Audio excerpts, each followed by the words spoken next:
नमस्कार मंडळी, तर आज आपण बनवणार आहोत डबल बीची भाजी। तर अशा प्रकारच्या डबल बीच्या शेंगा तुम्हाला मार्केटमध्ये भेटून जातात। सोलून घेतलेल्या बिया आपण 1 ग्लास पाणी आणि मीठ घालून शिजवून घेऊयात। बिया शिजलेल्या आहेत। आता कढईमध्ये तेल घ्यायचं आहे। तेल गरम झालेलं आहे। मोहरी घालूयात, जिरे, 2 तेजपत्ता, कढीपत्ता घालायचा आहे आणि एक बारीक चिरलेला कांदा घालूयात।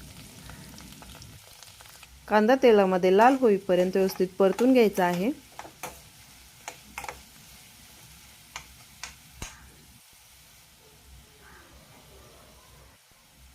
ठेचलेला लसूण घालायचा आहे।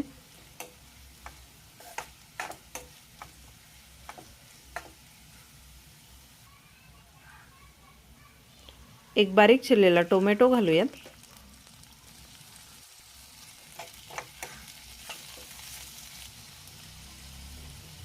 हळद, लाल तिखट,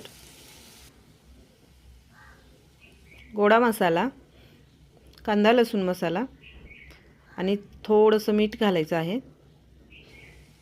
मीठ आपण बिया शिजवताना अगोदर घातलेलं आहे, त्यामुळे आता अगदी कमी मीठ घालायचं आहे आणि मसाला तेलामध्ये व्यवस्थित तेल सुटेपर्यंत शिजवून घ्यायचा आहे।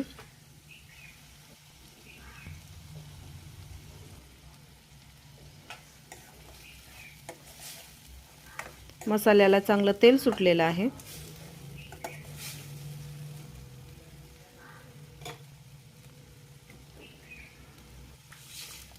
यामध्ये शिजवून घेतलेल्या डबल बी घालूयात,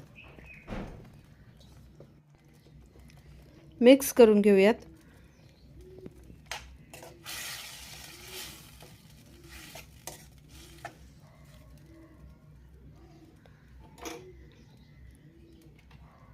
वरून बारीक चिरलेली कोथिंबीर घालायची आहे आणि झाकण ठेवून भाजी 2 मिनिटं शिजवून घ्यायची आहे। मटणाच्या चवीला सुद्धा मागे सारेल अशी डबल बीची भाजी तयार झालेली आहे। तुम्ही जर ही भाजी एकदा खाल्ली तर सारखीच बनवत राहाल। रेसिपी आवडली असेल तर चॅनलला सबस्क्राईब करा, व्हिडिओला लाईक आणि शेअर करा। धन्यवाद।